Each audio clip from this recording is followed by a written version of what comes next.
조국 사과하세요. 이게 어디서 나온 겁니까? 여당이 아닌 것 같은데 뒤에 보면은 이재명 대표하고 조국 대표 아닙니까? 조국 사과하세요. 이 얘기가 민주당에서 나왔다고 그럽니다. 예상치 못한 상황인데요. 일단 이게 왜 이런 얘기가 나왔는지 좀 이 최근 며칠 사이에 어떤 맥락이 좀 있습니다. 지금 10월에 재보궐선거 치러되는데 특히 구청장, 뭐 군수 이런 선거도 많거든요. 근데 부산의 금정구청장 선거와 관련돼 있어요. 들어보겠습니다. 더불어민주당은 부산 금정구의 김경지 후보자를 풍부한 행정 경험으로 과감하게 일해서 당과 시민의 기대에 부응하도록 최선을 다하겠습니다.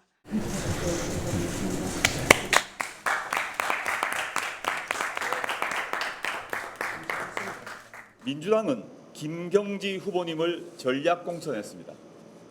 매우 죄송한 말씀이지만 김 후보님은 전에도 2번 도전했다가 결실을 거두지 못하셨습니다.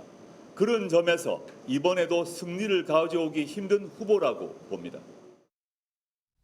저런 얘기를 하면서 조국 대표가 이제 뭐 우리가 뭐 약간 이런 분위기잖아요. 우리가 더 잘할 수 있다는 분위기. 그러니까 비판적으로 얘기를 한 거예요. 근데 이거를요 민주당에서 강하게 문제 삼습니다. 화면 보겠습니다. 저기 보면은 이제 황명선 의원 지원 단장이에요 지금 재보궐선거. 근데 민주당 후보에 대한 네거티브성 발언으로 재보궐선거 시작한 거 기쁜 유감입니다. 그러면서 이렇게 얘기해요. 다음 보겠습니다. 지민비조 외치며 이거 오랜만에 듣네요. 지방 뭐 지민비조 이거 선거 때 나온 거잖아요. 지역구 그다음에 비례대표 따로따로 이렇게 되잖아. 지역구는 민주당, 비례대표는 조국 이거잖아요. 이걸 외치면서 윤 정권에 맞서는 쇄빙선을 자임했던 초임을 되돌아보시길 바랍니다. 그러면서 사과하세요 지금 이렇게 요구를 합니다. 사과 여기서 나옵니다. 서영주 소장님, 네, 조국 대표가 사과하겠습니까? 사과하지 않을 것 같은데요.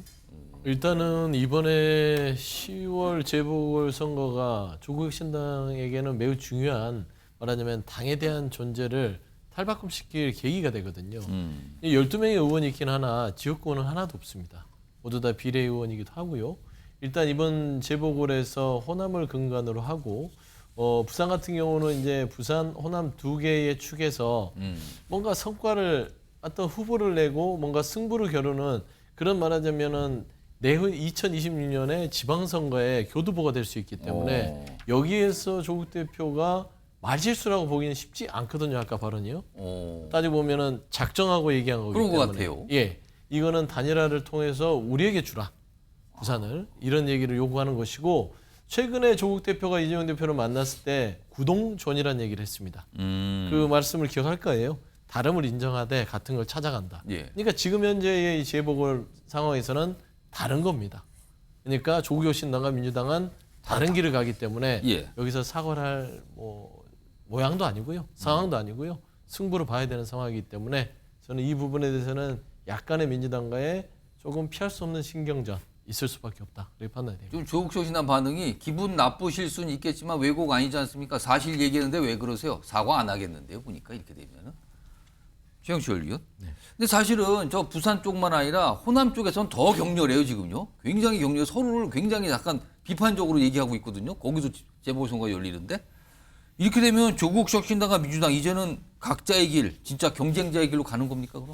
제가 오늘 낮에 호남의 언론인들하고 얘기를 나눠보니까 예. 지금 영광 곡성이 조국 당이 굉장히 세다 그래요.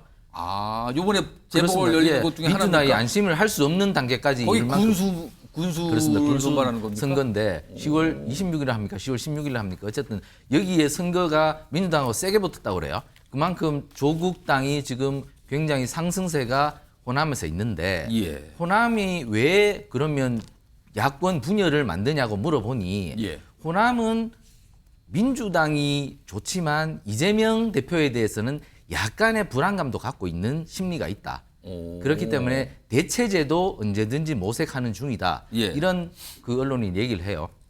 그렇다면 조국 혁신당도 강력한 대선 후보 김경수 전 경남도지사가 들어올 수 있거든요. 그렇기 때문에 조국 혁신당도 결코 만만하게 볼 상대가 아니다. 예. 그리고 호남 민심도 언제든지 옮겨갈 수 있다. 사실 이번에 최고위원 선거에서 민영배 의원이 떨어졌습니다. 아. 호남 최고위원 후보 한 명도 당선 못 시켰어요. 그렇습니다. 호남이. 그래서 호남 홀대에 대한 사실 나쁜 시선이 있거든요.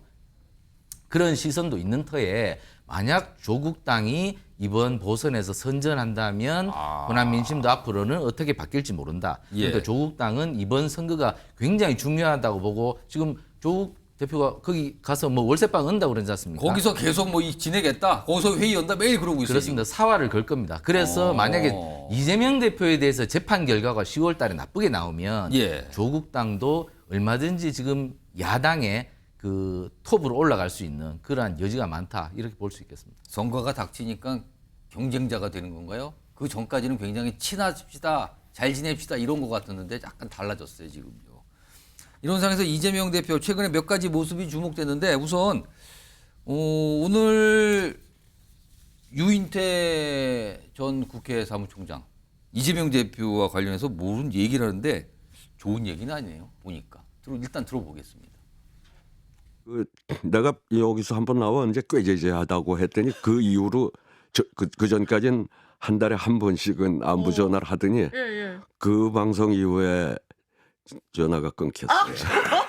내가 하여튼 좀 뭐 이렇게 평을 하면서 좀 꾀재재하다 소리를 했더니 그게 좀 아팠던 모양이 서운했던 모양이에요. 그러니까 본인이 얘기했네. 유인태 전 총장이 본인한테 그런 얘기했다 연락이 안 온다. 근데 요즘에 만난 분이 있습니다. 만난 분이 이재명 대표가 어제 모습이 있었거든요. 확인해 보겠습니다. 우리 화면 이거 붙이고 나오셔가지고 그게 사실 벤지가 그때 한 2년이랑 되고 걱정되는 건 맞지 않습니까? 네? 걱정되시는 거 맞아요. 아니요. 지금 상황을 보면은 걱정될 게 뭐 여러 가지가 많이 있는데 그걸 뭐 억지로 해결할 수는 없는 거고 소리에 맞게 그냥 지나가게 내버려 두는 거지. 자, 신현영 전 의원님. 여기서 이제 궁금한 게 이게 이재명 대표가 김종인 전 위원장에 먼저 연락을 해서 만나자고 해서 만남이 이루어졌다 그래요? 그러면은 이재명 대표는 왜 김종인 전 위원장에게 만나자고 했을까? 그리고 김종인 전 위원장은 그 제안에 왜 응했을까? 이게 궁금합니다. 각각. 이거 어떻게 봐야 됩니까? 실제로 이재명 대표가 이제 제2의 집권 체제를 이제 구축하고 예. 대선을 준비하는 상황에서 가장 큰 숙제는 너무 우리 내부의 지지자들에만 국한되지 말고 중도층, 외연 확장, 더 나아가서는 보수까지도 뭔가 확장성 있게 끌어안을 수 있는 정책적 역량을 강화하는 모습들을 계속 보여야 된다는 게 많은 분들의 조언이었을 것입니다. 그런 일환에서는 지금 보수에서도 나름 합리적이라고 판단이 되는 예. 김종인 전 의원님 그리고 이상돈 전 의원님도 그렇고요. 두 분의 공통점이 있습니다.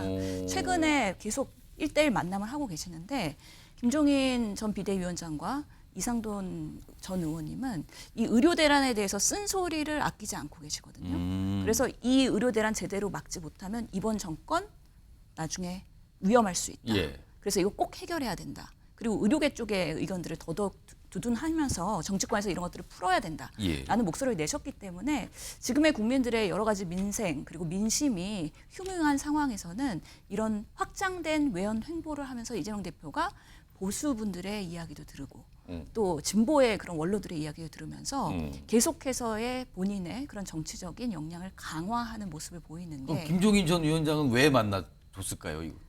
지금 의료 대란이 심상치 않다라는 생각을 했을 수도 있겠지만 물론 예전에는 또 이 이재명 대표와의 그렇게 좋은 사이는 아니었던 그렇죠. 걸로 그렇게 여러 가지 알려졌는데. 에피소드들이 있죠. 그렇지만 김종인 위원장님의 특징은 보통 뭐 이준석 대표와도 그렇고 본인이 필요하면 진보든 보수든 예. 또 도움을 줄 수 있다라는 좀 열린 마음이 있지 않을까 싶기도 하고 지금으로서는 대선 지지 후보들 여론조사 해보면은 이재명 대표가 누구든 높게 나오니까. 예, 그렇기 때문에 또 앞으로의 잠재력 있는 후보라는 생각에서 또 대한민국을 위해서도 또 만나서 조언을 해줄 수 있다라는 생각도 듭니다. 알겠습니다.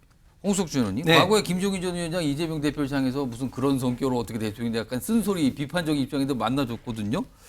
그러면 향후에 이재명 대표의 대선 도전을 위해서 이번에도 김종인 전 위원장이 힘을 주거나 뭐 도움을 준다 이렇게 그 가능성 어떻게 봐야 됩니까? 예, 그래서 뭐 그건 뭐 자세히는 모르겠습니다만 어쨌든 김종인 위원장 같은 경우는 잘하신 것처럼 비례 5번에 또 여야를 넘어가면서 그렇습니다. 좀 뭐 특히 대선이라든 총선 중요한 선거가 있을 때는 좀 멘토 역할을 좀 해 오신 분인데 그만큼 어떻게 보면 좀 김종인 위원장이 어떻게 보면 뭐 별의 순간이라고 점 찍으면 그 사람이 마치 뭐 대통령 어떤 당선될 것처럼 하는 그런 어떤 분위기 있고 뭐 그런 등등으로 해서 이재명 대표가 김종인 위원장을 찾아가서 이제 만나신 것 같은데 김종인 위원장의 성격을 제가 저희 당 이제 비대위원장 있을 때 보니까 상당히 좀 때로는 좀 치밀하지만 또 때로는 보면은 예. 찾아오시는 분을 잘 마다를 못 하시더라고요. 찾아오면 마다 안 한다. 특히 현재 어떻게 보면 좀 잘 나가신 분에 대해서는 그래도 본인을 좀 인정하는 예. 그런 어떤 생각을 좀 많이 가지신 것 같은데 앞으로 어떻게 이재명 대표를 도울지 뭐 예. 그런 건 잘 모르겠습니다. 알겠습니다.